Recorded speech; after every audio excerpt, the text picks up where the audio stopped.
Imagine a creature so elusive that people would put their lives on the line to hunt it down. A snake-like being that doesn't slither the way ordinary snakes do, but instead hops, leaps, and even lets out strange chirps in the deep forests of Japan. For centuries, villagers, monks, writers, and even modern scientists have whispered its name, Tsuchinoko, the hammer-headed serpent. At one point, the reward for capturing this creature soared to an astonishing 200 million yen, the highest bounty ever placed on any unidentified mysterious animal. Why? Because unlike many myths, the Tsuchinoko is considered one of the most credible cryptids in existence. But is it real, or is it just a legend that grew larger every time it was retold tonight? We're going deep into the archives, into the folklore, and into the forests of Japan to uncover the truth behind the mysterious Tsuchinoko. Welcome to Jesta.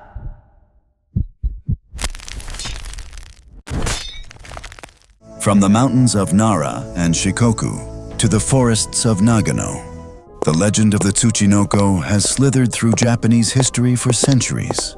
The name itself comes from an old dialect, inspired by its peculiar shape, short, fat, with a head like a triangle and a body plump in the middle. Unlike the sleek form of ordinary snakes, descriptions say it measures about 30 to 80 centimeters long, dark brown or black with shimmering stripes, and a belly tinted yellow or red. But what sets it apart is not just its body, it's the way it moves. Instead of gliding like a snake, it contracts and launches itself like a spring, leaping up to 2 meters into the air. Witnesses swear they've seen it stand upright, chirp like a bird, and then launch forward with astonishing speed. Its bite, they say, is venomous enough to kill. Some accounts even claim it can sense danger from several meters away, making it almost impossible to catch. But what makes this creature so fascinating is not just its strange abilities, it's how deeply woven it is into Japan's culture. Ancient pottery from the Jomon period shows snake-like designs resembling the Tsuchinoko. Mythological records describe mountain deities taking snake form, possibly inspired by it. Over time, it shifted from sacred to monstrous, appearing in folklore as a creature that could devour humans whole. Think about that for a second. A myth so persistent that it spans archaeology, religion, and folklore. Can that really be just coincidence? What do you think, legend? Or evidence of something real lurking in the wild? The modern Tsuchinoko craze began in the 20th century. In the 1970s, Japan was swept by a wave of sightings. Newspapers serialized novels about it. NHK turned it into a TV drama. Even Doraemon, the famous anime, featured an episode where characters hunted for the Tsuchinoko. Suddenly, this mysterious serpent wasn't just folklore, it was a pop culture phenomenon. Villages across Japan capitalized on the hype.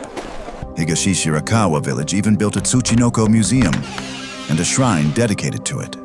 Festivals sprang up where locals would gather, hoping to spot the elusive creature. Some villages still hold Tsuchinoko hunts every May, where prizes are promised to anyone who can capture one alive. But here's where it gets really insane. In Gifu Prefecture, officials once announced a 200 million yen bounty, nearly $2 million at the time, for a live Tsuchinoko. Imagine that. A reward big enough to buy a mansion, offered for proof of a creature many scientists dismiss as a myth. Treasure hunters, amateur cryptozoologists, and curious villagers all rushed into the mountains, hoping to strike gold. Some claimed to see it dart across paths. Others swore they heard its peculiar chirping before it vanished into the brush. A few insisted they nearly caught it, only to watch it leap out of reach. But no one ever managed to bring back solid evidence. Still, the fact that thousands joined the search shows something deeper people want to believe. They want to feel that thrill that in a world mapped by satellites and drones, there are still mysteries left undiscovered. If you were offered millions to hunt down a legendary creature, would you risk everything to chase it? So, what is the Tsuchinoko really? Let's look at the possibilities. Some zoologists argue the Tsuchinoko might simply be ordinary snakes misidentified after swallowing large prey. A bloated snake could look short and fat, leading frightened villagers to exaggerate what they saw. But this doesn't explain its strange hopping movement.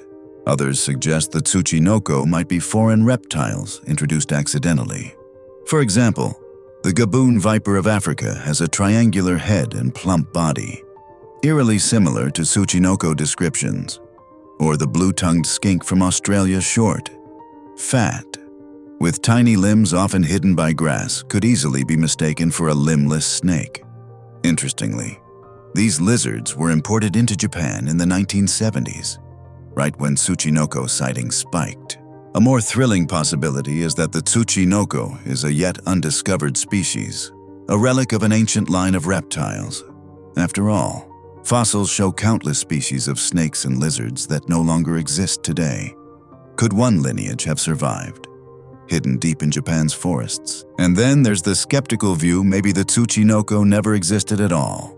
Perhaps it's simply a story born from fear of the unknown, amplified by folklore, media, and human imagination. A myth that grew because people wanted it to.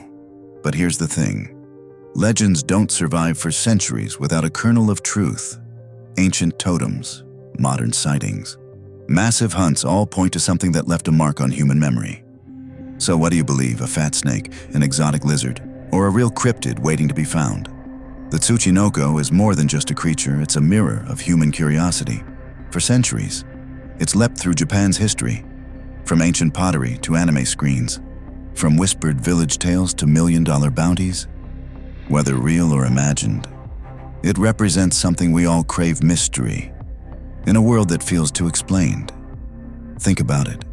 The highest bounty ever placed on a cryptid wasn't for Bigfoot or the Loch Ness Monster, it was for the Tsuchinoko, a short, fat, hopping snake from Japan. Why? Because it feels just within reach. Unlike creatures that dwell in far-off oceans or icy mountains, the Tsuchinoko seems almost catchable, and that makes it irresistible. Even today, festivals and hunts continue. Villagers still gather in forests, still listen for chirps in the trees, still hope for a glimpse of something that science can't quite pin down. And maybe that's the real magic.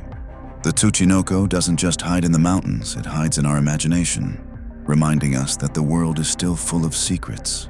So tell me, if you were walking through a dark forest in Japan and heard a strange chirp, followed by the sound of something leaping through the grass, would you chase it or would you run? Let me know in the comments what you believe about the Tsuchinoko.